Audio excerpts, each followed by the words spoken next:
relaxing.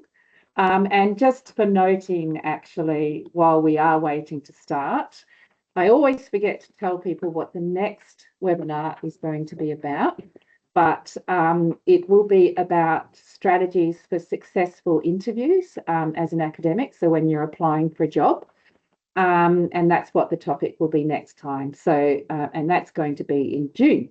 So just make a note of that while we are waiting to begin. All right. Well, I can see that there are already 200 people here in the session. So welcome to Women in Research, especially if this is your first time in joining us. If you are a regular, thank you so much for coming back. We are up to webinar number 38, and we are just getting more and more women attending all the time, which is absolutely fantastic.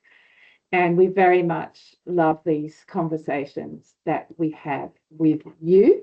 Again, I'm just going sort of slowly because I can see there are still people coming into the session. But just to remind everyone, we do love to see your face if you feel comfortable to share, but do turn off your microphone. I'm feeling like we've almost got to the point where I could take that instruction off because everyone's so used to this sort of format these days.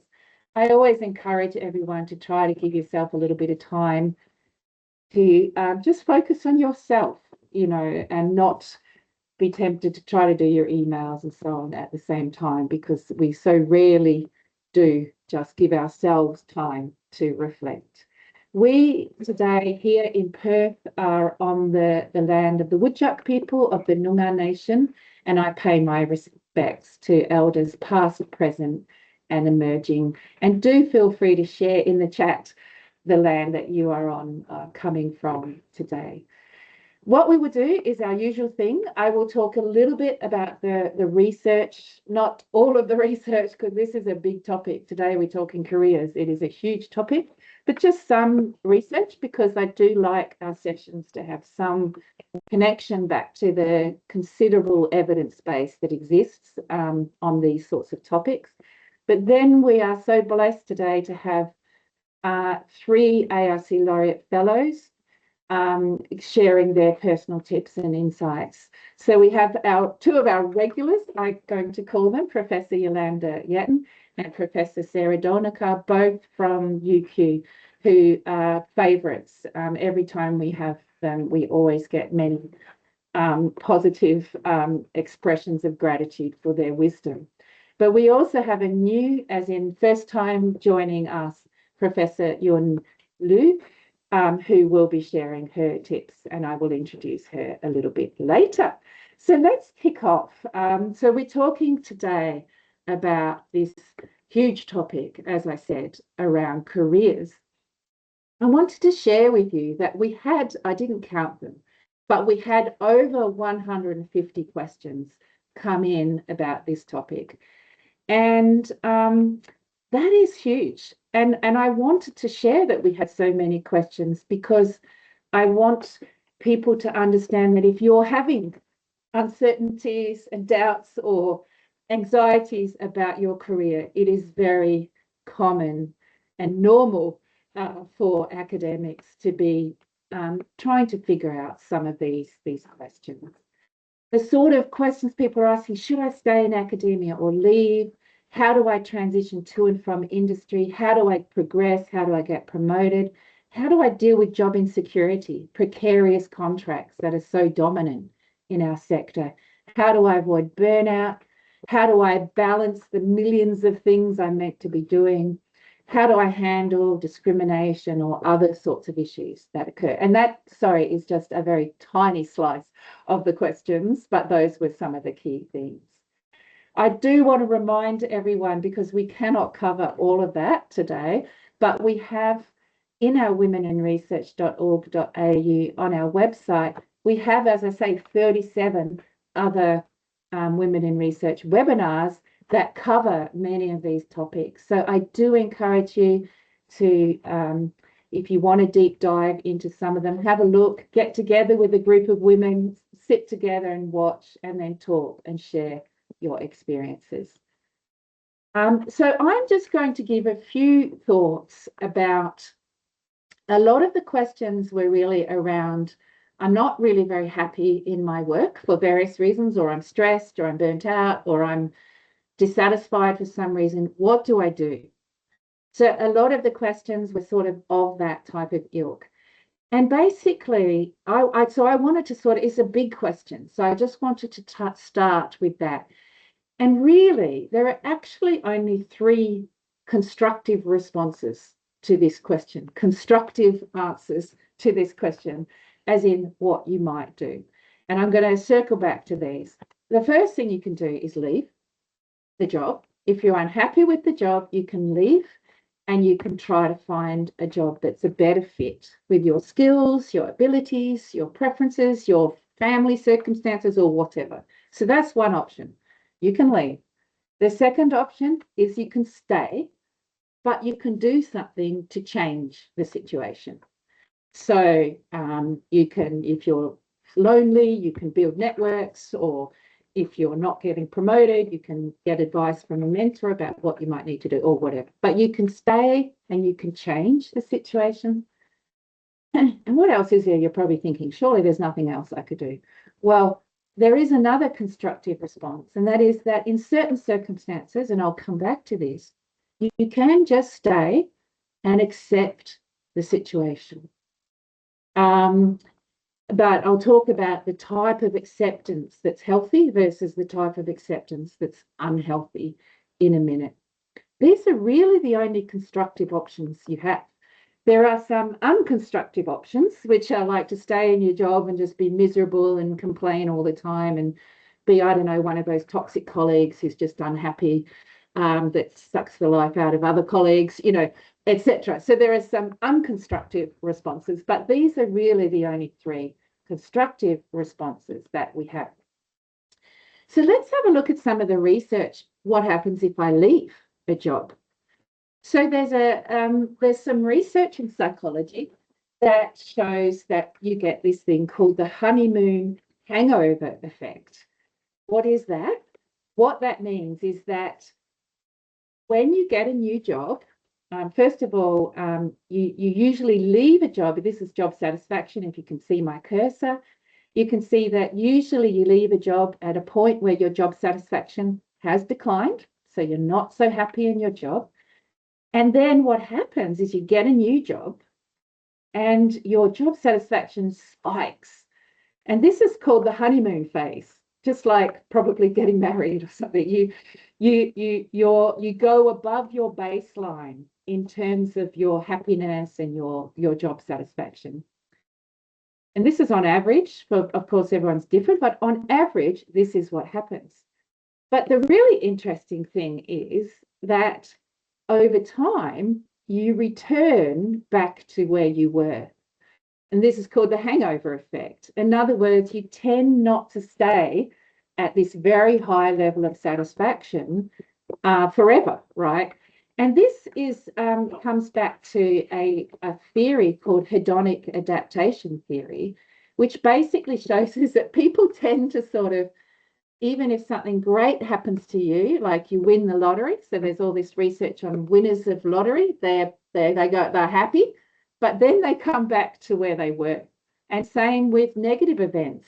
You might get sad temporarily, but then you come back to where you were. And this is called hedonic adaptation, because in other words, we tend to sort of stay the same, but events can change that pathway. So leaving a job and getting a new job is one way to boost yourself away from your sort of baseline, I suppose. I mention this because I think it's really important to recognize when you go into a new job, you're going to love it on average, but then it will decline. You will go back to where you were roughly. And I just think it's important people understand that's actually pretty normal. It's actually a bit of a normal human phenomena to go back to where you were. So sometimes it's about having those realistic expectations that you can't be in this honeymoon phase all of the time. I just want to share with you some research that we've done, which is to say, what happens if you move jobs lots of times? And this is some great research carried out by some of my colleagues that I was fortunate enough to be part of. So what this shows is what happens for people in the early stage of their career who move jobs 4 times. So this is sort of over 10 years or however long it takes people to move 4 jobs. And this uses 2 big data sets. It uses the British Household Panel Survey in the UK and the HILDA survey, which is a big longitudinal data set in Australia. What's really interesting, completely different samples, really different countries, but what you can see, if you can see my cursor, is you see the honeymoon and then hangover effect for the first job, honeymoon, hangover, honeymoon, hangover, honeymoon. But what you can also see is that that honeymoon effect gets stronger with each progressive job change. So what's happening there is, we think, is that with every new job a person moves into, they're getting a better fit with their preferences, with their skills, with their abilities. So you can also see they have a bit bigger hangover effect too, but they do get that boost in their honeymoon effect. So again, I suggest show that too, because I think it shows the value of taking control of your career if you're not happy, if you're feeling dissatisfied, if you've gone down into that, I'm not really happy with my job, but I'm going to take control. And one way you can take control is to leave and to move to another job. And that is going to create that sort of improvement over time. So that is some research that I wanted to share with you. So the message from that research is you can be proactive. If you're not happy in your job, one thing you can do is be proactive and exercise your agency by leaving. But we must also recognize that there are many reasons why people might not be able to leave or they might not want to leave. So let's go back to that second option I said, which is that you can stay in your job, but you can exercise your agency to change the job, to make it a better fit for you. And here I just want to share an example of Mary. This example comes from this really nice paper by Bin Tar and colleagues, I think from Monash University. You can see the citation there. And in this paper, they looked at 24 PhD students and they looked at the career paths of the PhD students. And what they showed was that I think it was 18 of the 24 got jobs that they were really happy in. And the authors are really making this same point that despite being in this incredibly constrained world of academia with precarious contracts, not enough jobs, we're all familiar with the challenges. Actually, when these students were proactive, they were able to get jobs that they were happy in. So let's have a look at Mary. So Mary, just before she submitted her PhD, she was offered a full-time research position and being the deputy director of a newly established centre providing training for refugees. And you probably think, wow, well, lucky Mary. I mean, that is amazing, right?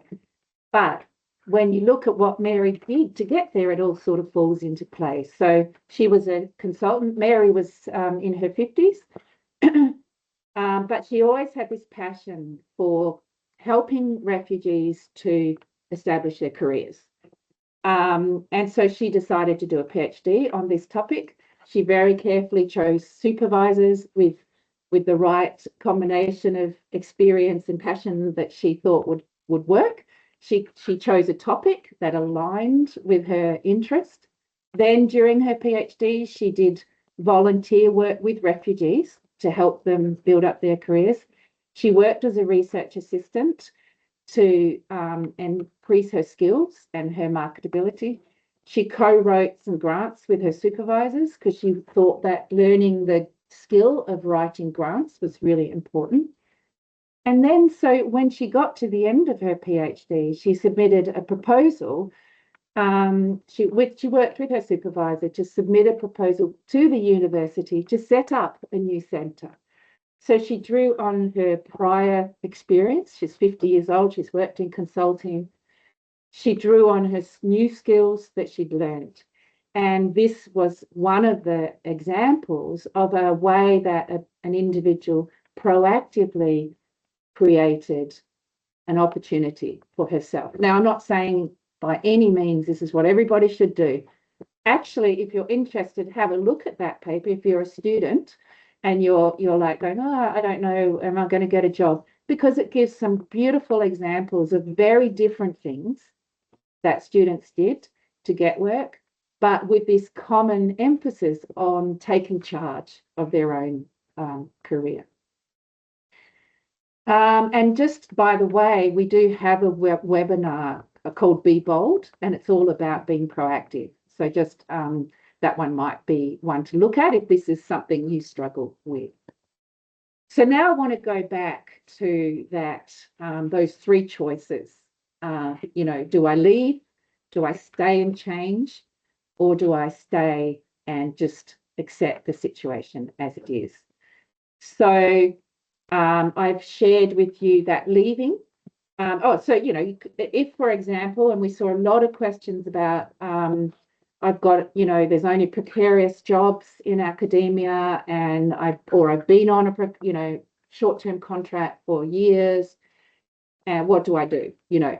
So imagine that's you. What could you do? Well, one option you have is you could leave and seek a job with security. And that would be a proactive thing to do. A second thing you could do is stay and change things. So you might say, well, I'm going to seek security by getting a fellowship, or I'm going to negotiate with my head of school, or I'm going to compromise on my role because I know that I can get a secure teaching position, but I can't get a secure research position.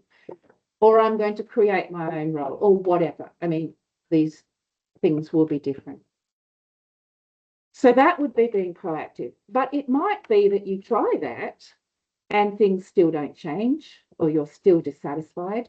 And then this is really where that third opportunity comes into play, which is to maybe another solution is to accept the situation. So what I mean by that is accepting that the world of academia is precarious, but I'm going to choose how I respond to that. So instead of every day stressing and worrying about that and getting all anxious and miserable, I'm going to accept that this is the way it is. And I'm going to, slowly develop my plan B, or I'm going to give more attention to my children, or I'm going to whatever. So by acceptance, what I'm really wanting to encourage us to recognize is that acceptance is healthy when you can't change the situation.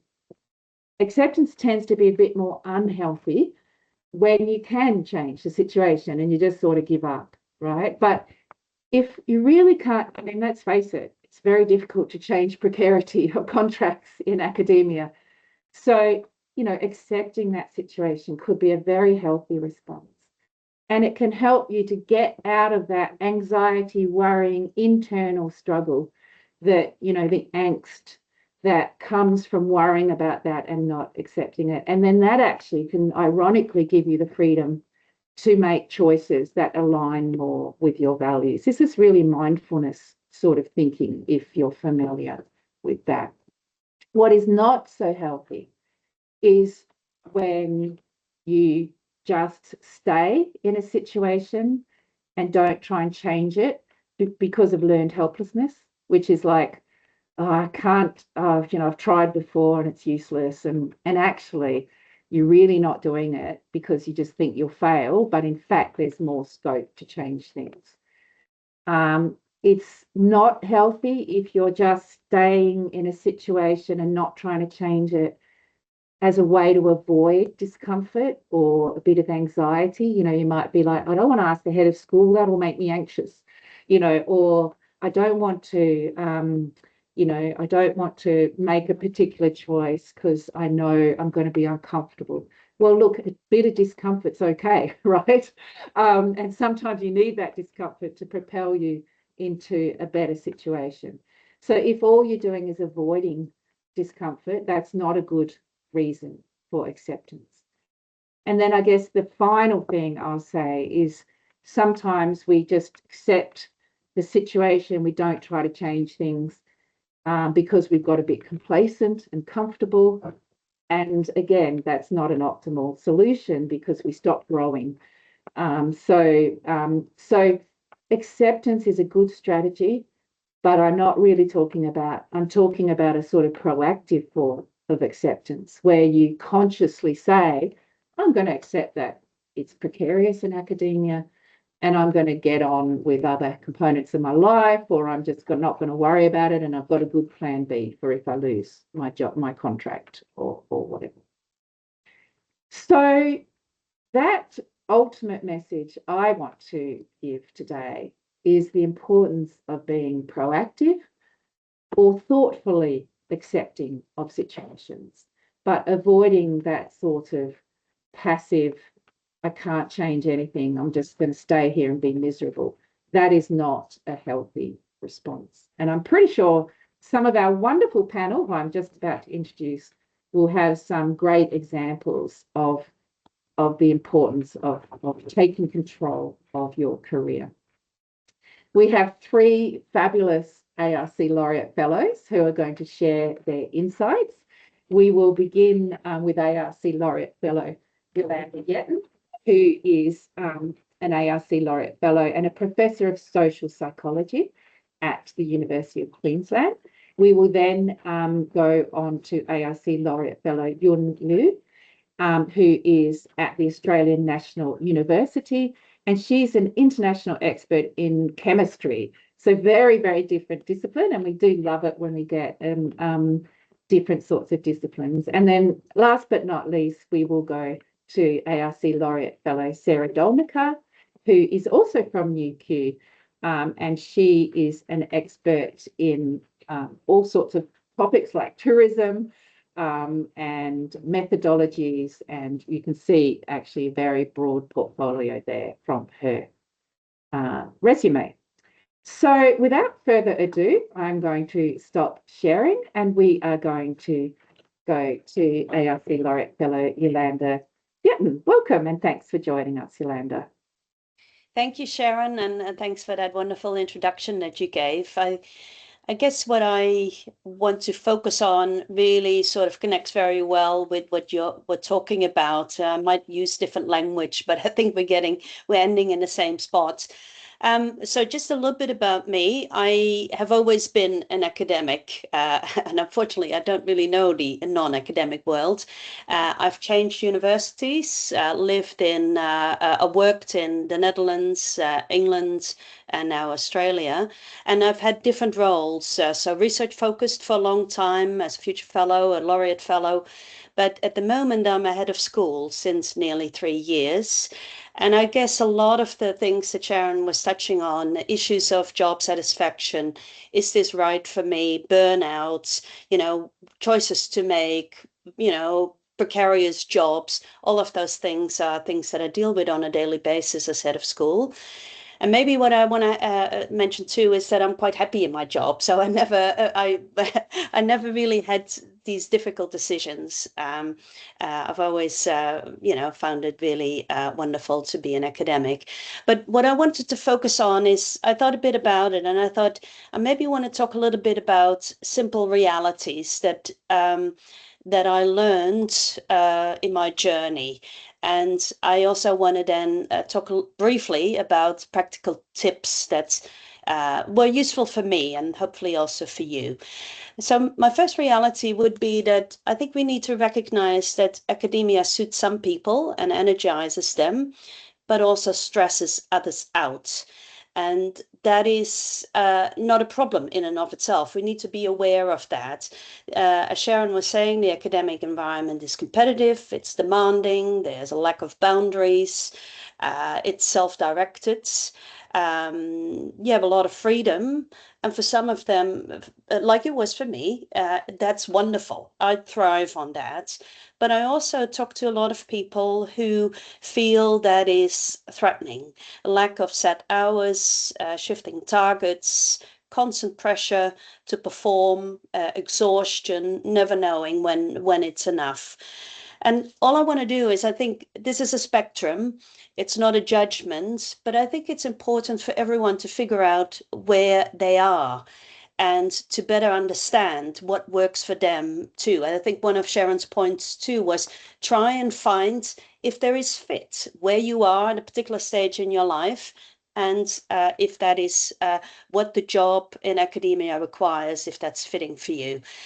And I think it's also important to be clear that that may change, right? When I was younger, I may have really been more like way more energetic, but sometimes if you start a family, if you have carer responsibilities, all sorts of things, health issues, then your judgment about what is fitting, is this still working for me, might actually change.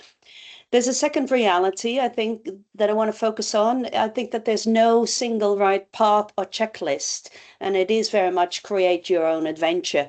And I saw that in the questions that people submitted. It's very much like, should I have an overseas experience? How long should I be a postdoc for? How much service should I do? And I think the better question is, what is it that you want your professional life to look like? So take control of that. So prioritize the things that matter to you. So build a career that supports your life, not someone else's template for the ideal CV. And a third reality, I think that we need to be very mindful that leaving university does not mean you have failed. And I find that a very intriguing one, that we're probably the only sector where we are so convinced that the academic job is the best job ever, and that we indoctrinate our students or postdocs with that idea that, and then it becomes very difficult. People start to think about leaving the university is a failure. I'm a failure if I leave, if I actually go somewhere else. We glorify the university life and it's very inward looking. And I think we need to move away from that. And I think that's probably because a lot of people in academia, like myself, don't really know a non-academic career and are not really in the best position to advise you on what that is. So Yun is probably really would be interested to hear her thoughts on that. So I just want to give you a few practical tips that maybe are grounded in some of those realities. And I think the focus that Sharon had on control, choice, and agency is central to all of them. So tip one would be clarify the fit that you need right now. So think about what it is that you want. Is it autonomy? Is it security? Is it, whatever it may be? Is it a nice 9-to-5 job? Maybe that is something that you need to work out for yourself, and think, be very clear about that. A second tip is build small, steady options rather than chasing an ideal CV, one step at a time. I think that a lot of people put a lot of pressure on themselves, setting impossible goals that are way too ambitious. And it's even in academia. I think we're always being asked to set goals that are always higher, always more ambitious. And I really like it to deal with people who push back on that. And I learned from that. I actually set myself the goal a couple of years ago to publish less. I don't want to publish more, I want to publish less, right? I want to actually make sure that I slow things down. There are people that I know that are very clear. They want to be a full professor by the age of X. Why? Right? I met a fair few people who made the conscious decision, and I think that's that acceptance, that proactive acceptance that Sharon was talking about, that they say, no, I'm actually a senior lecturer, and that's all I want to be until I retire. and I'm going to make that work because that works for me. And I think that then is really so good for their well-being. So that's important, I think. A third tip, this is a social psychologist in me talking. I talk about cognitive alternatives, the realization that we have that it doesn't have to be this way. We're often so stuck in the way that we do things, it becomes a habit, and we're not often standing back and thinking about, well, what really what is it that I really want to achieve in the future? Where do I want to be in 10 years' time?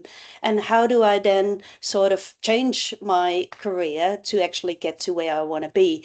And we know from research too that if people start to imagine these cognitive alternatives, that is so good to energize them and it gives them direction to their life.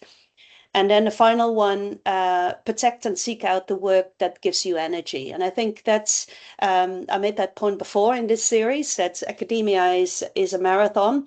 It's not a sprint. It is really about thinking of things that energize you and that keep you motivated. And I think what I would say there is that maybe it is good to think of one academic that you admire that does exactly, is a great role model for you, and maybe invite them and talk to them. How do they do this? How do they block time and make sure that they actually focus on the things that work for them and that energize them? So to close, I would say hold these three realities in mind. Do sort of engage with the question whether academia is for you. And that's not a judgment. That's really, does it work for you? And get rid of all the biases that people have around it. Does it work for you? And if not, okay, what else would suit you better? Then think about that there's no universal checklist. Create your own adventure. And I also want to reassure you that leaving academia is not a failure. So that's where I would like to leave it. Thanks, Sharon, for the opportunity. Thank you so much, Yolanda, and many positive comments about the advice already. So thank you so much. And I do love that tip around, trying those things that give you energy, and that, because that's the clue, to what is going to sustain you in the longer term. And if really honestly writing papers is not giving you energy and you can't bear it, that's a pretty strong clue that maybe being an academic isn't a great fit. So thank you so much. And next up, I'd love to invite ARC Laureate Fellow Yun Lu to share a couple of thoughts about her experiences and her insights. Thanks, Sharon, for this opportunity, and also really like this the topic, and so we can share the the experience and how when I from my graduate from my undergrad study and to where I am now. So I think this I have a quite a rich experience. Actually, I changed the the studies, change and working in industry, working in different countries. And initially, graduated from 1980, middle of 1980s. At that time, I don't have a choice to choose the job. It's actually I was assigned a job. So my first job is in industry, and then started to build the from build the factories and establish the production line, training workers. So what I actually at my first work is calculate how many tons the concrete we need to build the one and the buildings. So in that case, maybe you must be very unhappy with this work, but because at that time we don't have a choice. But I come back, actually I found that's actually is a great opportunity because you have a different aspect, the experience in different aspects that actually and make you have opportunity to gain different knowledges and skills, thinking things differently and communicate the way with different kind of the Congo people as well. So that actually help a lot and gradually to learn what you want to do. So at that time, I found that actually there's a lot of things I don't know. and especially like related materials and we're using for the production line. And then I said, oh, I needed to do my master, try to get more knowledge. So that's why I come back to university, choose a different disciplines to try to get the electronic materials. And then I got a PhD as well. After that, and I have no choice again, and I was assigned to the Japan for my supervisors actually have a collaborative work, and I was sent to there for the collaborative research. And when I went there, actually the instruments are broken, and the whole institute, no people working in my area. So I have no guidance, no supervisions, and know the facilities, and I can be used as well. So I started from repair that instruments, okay, with no technical support. So which actually I did. I'm not complaining because you're already there and you feel a little bit disappointed. But what I'm thinking actually in each stage, you got this job, you are unhappy, but you try to do your best to do the job and then try to looking for opportunity. So that's my principle. How in that situations. So I fix the instruments and then I finish the job, research job they expected. And then it's my supervisor said, oh, you do a great job, you should get more opportunity. And then support me to apply national fellowship to continually to working that team. And in the meantime, and he also want to offer me to do something I want to do. So that's why, and I asked, I really want to understand how the materials structure, elements structure together. And then that's the crystallography. And then he introduced me to other professors. They opened a completely different world to me. Some neutrons, synchrotrons. So this all available in Japan. At that time, not in China. I never heard about that, to be honest. So I try to access that gradually. I got more informations. And so if you want to gain your knowledge and your research skills, Australia National University has a few professors, they are very good. So that's actually, they give me the information. I applied for the postdoc position and come to Australia. Okay, so based on that, I was thinking, and then I have a lot of engagement with the neutron facility, Australian neutron facility, and we build the in situ sample environment to do the research, what I want. Okay, so based on that, I was thinking in each career stage, in each stage, a certain period, you may get some job because you have your target, but you may not have an opportunity. Like for example, the person you are looking for, the postdoc, they don't have a funding and they don't have you need a two-side have an opportunity. So in that case, you maybe step down a little bit and then try to get other opportunities. And because you can gain the knowledge, maybe redirect your goals.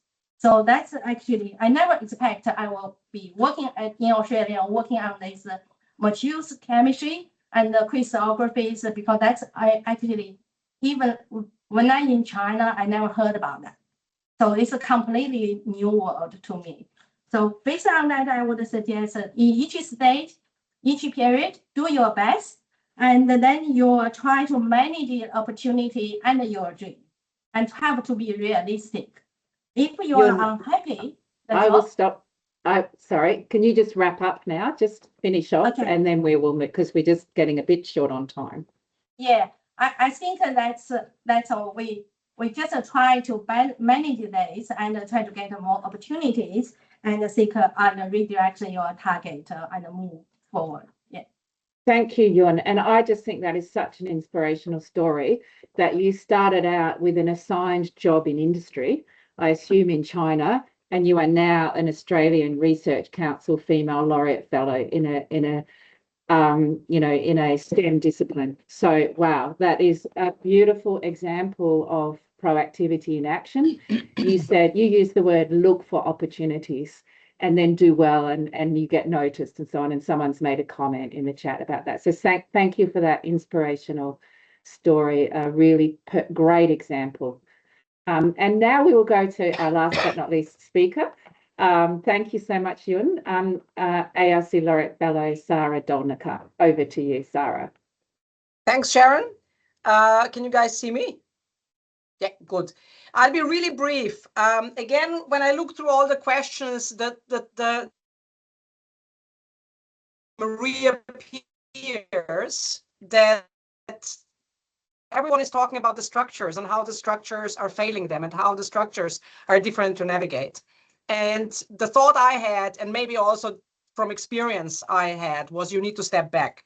Just step back and ask, and we've heard that with the two previous speakers, what is it I like to do? Now that's very different than what is it I want to be, right? So when I ask myself, what is it I want to do? I love bouncing ideas around and I love crafting manuscripts. Those two things make me truly happy, right? That's what I want to do. So it's not what I want to be. That's what I want to do. Now, if that's what I want to do, I cannot apply for a deputy vice chancellor research position, right? Because that's not the job in academia that allows me to do that. So step back and ask, what do you want to do? You want to also ask, are you actually good at it, right? Because if you're not, then it's probably, no matter how much you enjoy it, not going to be a very successful approach. And then you need to, that speaks directly to Sharon's point. You need to kind of accept that you're not going to change the academic environment. So, you know, whenever there's meetings where we talk about problems we have, we end up saying we will lobby our university or the higher education sector to change it. Well, it's okay. Let's try. I try every day, but it's probably not going to happen, right? So you need to kind of accept, most likely you're going to have to navigate the structure as it is and not rely on the structure changing. Last one, if you're not sure, should I stay or should I go? I think if you have an honest mentor, it's a really good person to ask. So I'm known to be very direct, and I actually view it as my responsibility with my students and postdocs to tell them honestly if I think they're going to be happy in academia. Because I would not do them, I don't do them a favor by saying you're wonderful and you have all your opportunities open. No, some people are just born for academia, and some people are born to fix problems in the real world. And if you're having difficulties kind of figuring that out, try to find a mentor who will honestly give you feedback. That's it from me, because I'm keen to hear some questions. Thank you so much, Sarah. Now I'd like to introduce Annika Mertens, who is a PhD student here at the Centre for Transformative Work Design, and she is going to ask some questions, and you can probably, Annika, pick some off to Sarah since she was so concise with her time. Are you Yes. there, Annika? Yes, I am here. Thank you so much for the introduction, and thank you, Sarah, for keeping it short. As Sharon already mentioned, we've had a million questions this time. But yeah, like maybe on a more practical side of things, could you maybe give an example of how you've decided for yourself whether you want to stay or leave? Like, has there ever been a situation in your career where you had like this pivotal decision that decided it, and maybe also some strategies? Who do you want to talk, Annika? Oh, you, Sarah. I'm talking to you. Oh, sorry. Yes, actually, about half a year ago, I was about to quit, right? And so I sat down. Yes, I was. And I sat down with a coach, with a kind of supervisor, and to talk it through. And so, you know, as I worked through it, I came to the conclusion it is the best solution for me. Why? Because let's say I go out in industry. Well, my job security is not going to increase, right? Like, let's not fool ourselves. Unless you take a government job, they can fire you anytime, right? But I decided, for me, the most important thing is that I decide every day of my life what I do.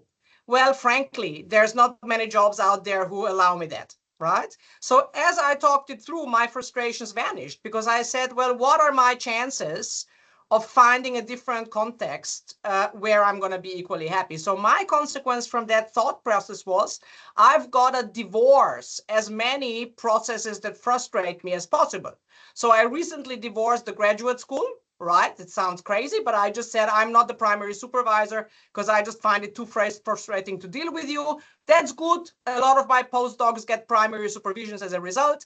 I don't go to meetings because I am in physical pain in most meetings. I just can't do it, right? So I know not everyone has the freedom to do that, but actually we often have, right? And we just have a self-imposed obligation to do all these things. So yes, I was in that situation at 54, right? And I would have quite happily walked away if I felt I could have found a happier place. But instead, I've chosen, or I've come to the conclusion, this is my happiest place because I get to do what I like doing, and I just need to adjust and fiddle around the edges to make it work better for me. Yeah. Does anyone want to add something? Jolanda or Yoon? Or Sharon? I'd just say that's a really perfect example of the stay and change strategy. You know, you stayed, but you reflected, and then you thought, well, in order for me to be continuing to stay here and feel okay, I'm going to have to make these changes. And the changes will be different in people's different circumstances, but you took control. And I think that's a really nice example of that. Maybe the thing I want to add to that, I really think it's a great example, but one of the things that maybe I see an awful lot as head of school is that I deal with people who have a future in mind that's very narrow. So they say, oh, I want to work in the School of Psychology at UQ and I want to get a T&R position there, continuing position, and this is where I want to retire. And then I got a problem because that is, there are only a few positions and this is really narrowing it down a bit too much. And I think that is what I try and get people to do is, no, don't hone in too quickly. Don't be too specific because you are going to be very unhappy. Because the way that this is actually going to work is so it is about thinking about multiple things that you could be doing, different things you could be doing, and I understand that not everyone can easily move, and they have all sorts of reasons why that moving is not an option. But sometimes I think people themselves are narrowing it down a little bit too quickly and are not keeping that open mind. So I think, Sarah, that's a great example that you're giving. Well, maybe just play around with all the different options that are out there and sort of think systematically about them and think through them. And maybe, Annika, I'm going to just jump in on one more point, because actually there's this whole research on this concept of provisional selves, right? Which is this idea that we've got multiple potential selves that we can be in the world.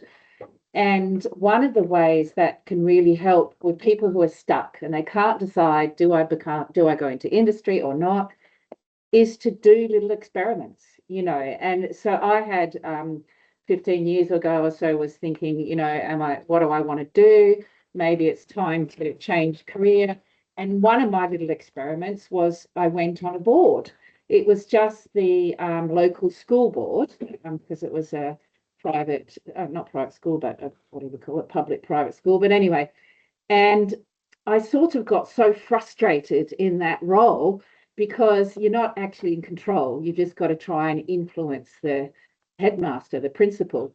And I realized that this aspiration that I thought I might have to shift into this different type of being on boards type of job actually was just not going to suit me at all. So those little small experiments, so if you're not sure if you want to be in industry or not, do some little experiments that get you closer to trying out what that looks like.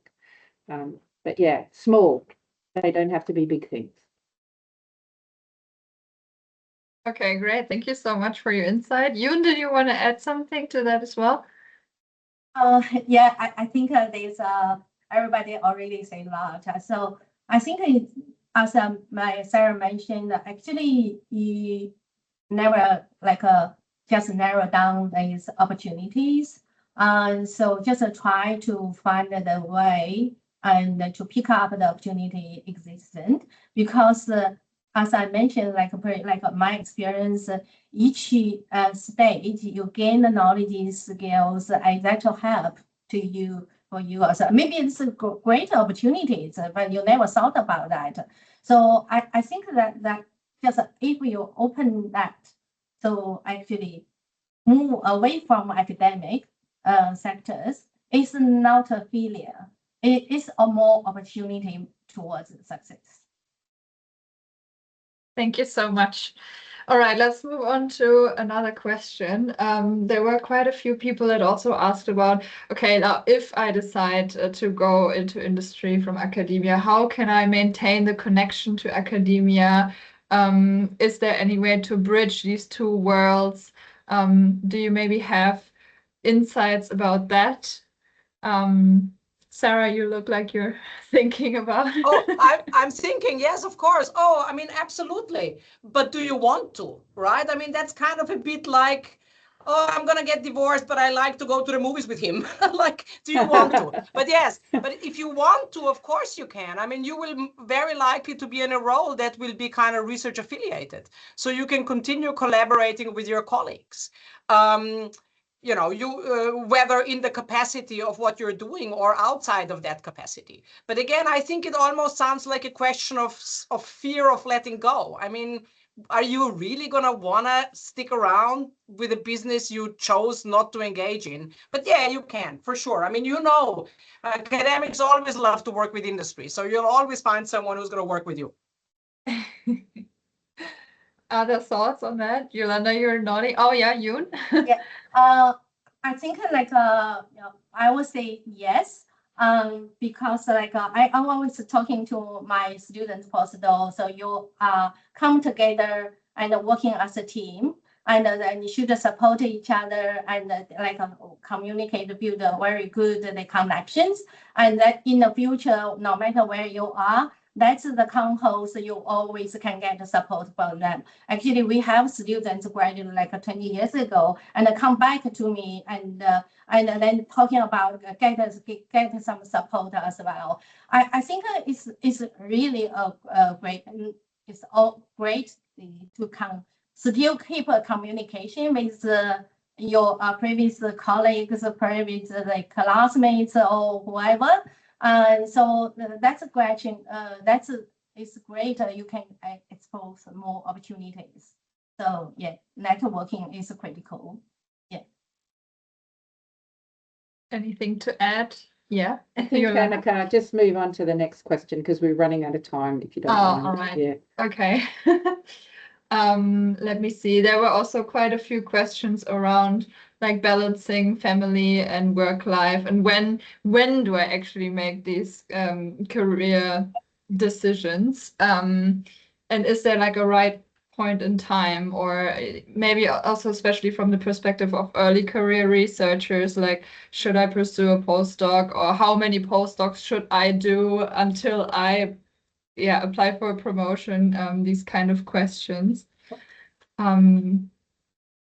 Anyone? Yeah. Yeah, I'm happy to speak to that. I have strong views on that, and I get that question an awful lot. I think starting a family has not much to do with your work, I would say. Like in most other sort of jobs, people are not trying to figure out what the ideal time is. The time is when it's right for you and your partner, I would say, when you have to start a family. And again, it gets at this issue, which I think is deeply problematic, that we think to make it in academia, you need to sacrifice, you need to make long hours. There's a glorification of long hours, of being a workaholic. And I think that's a culture that we need to fight, that I'm trying to fight. I think that people should try and do this as a 9-to-5 job. Take your weekends off and make sure you have a family life. Because I think Sarah was saying that in our pre-chat, you know, ultimately, no one is going to, you know, when you're really on your deathbed, no one is going to mind how many publications you've had, but you would hope that there would be friends and family with you then, and that you've had a very good sort of life in that way. So I think we really sort of sometimes think about academia too much as sacrifices, and I find, first of all, I think that's really, so, as I said, a culture we need to combat. But I also don't think it's true. That is a strange thing here too.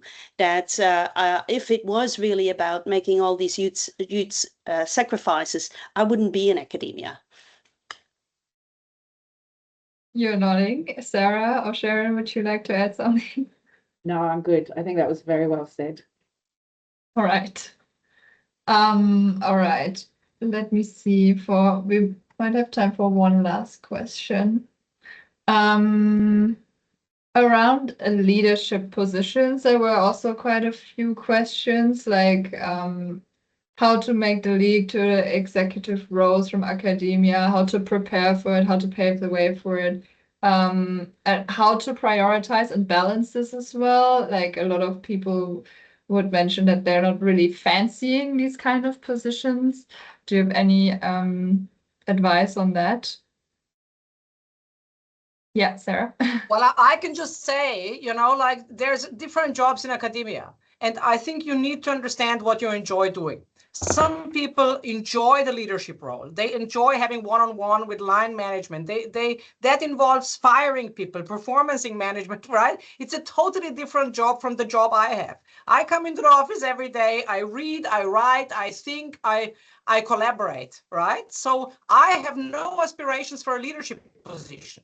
So I think, again, following up from Yolanda, I think the idea that success means that you become a deputy vice chancellor, for me, that's not success. For me, that's absolute torture, right? So I think it's not necessarily the case that you need to do that. The same is true for promotions. People think, well, I don't want to work long hours, but I want to be a professor.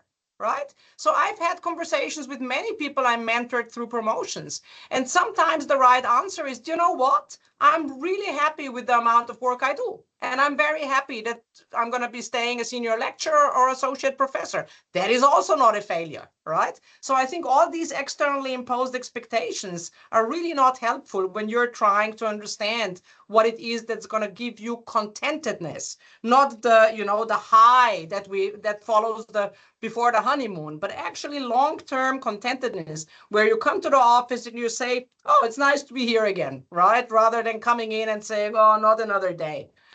Annika, can I jump in? Because there's an interesting comment actually from Laura on the chat. It just goes back to your point, Yolanda, about is 9 to 5 feasible, when you're an early career researcher, which I think is a good topic to just briefly discuss. I have a slightly different take on it, I think, to you. And my take is that there are times when you have to work more than 9 to 5, and I don't really like promoting the idea that you can achieve the sort of success that all of us have had working 9 to 5, because personally, that's not what I've done. There have been times when I have worked incredibly hard and incredibly long hours, but I also, have exploited the flexibility of academia as well.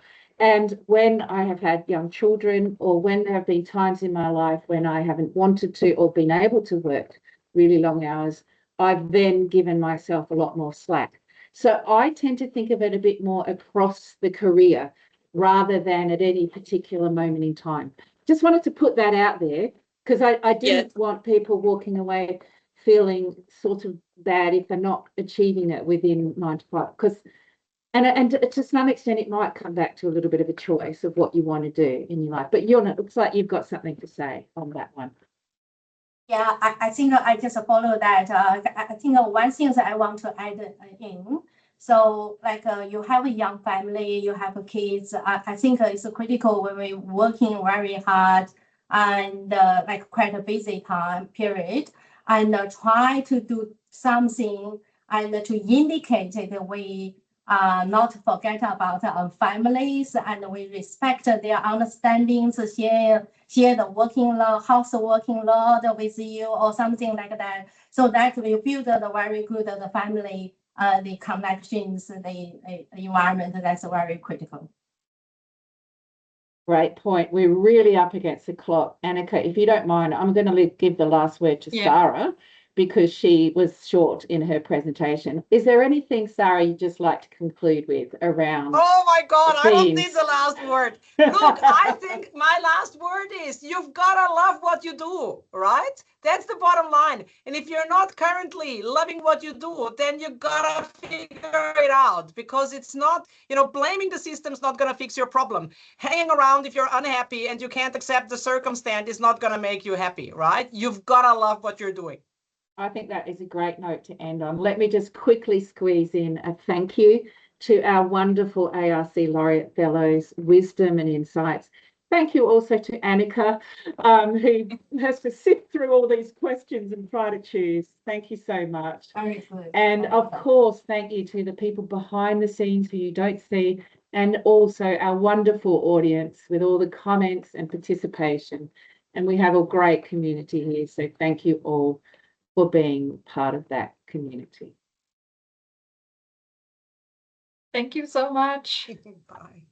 Thanks, guys. Hopefully see you all in June 4th, I believe it was, for a discussion about preparing for interviews for jobs, academic jobs, I think is our focus for that particular one.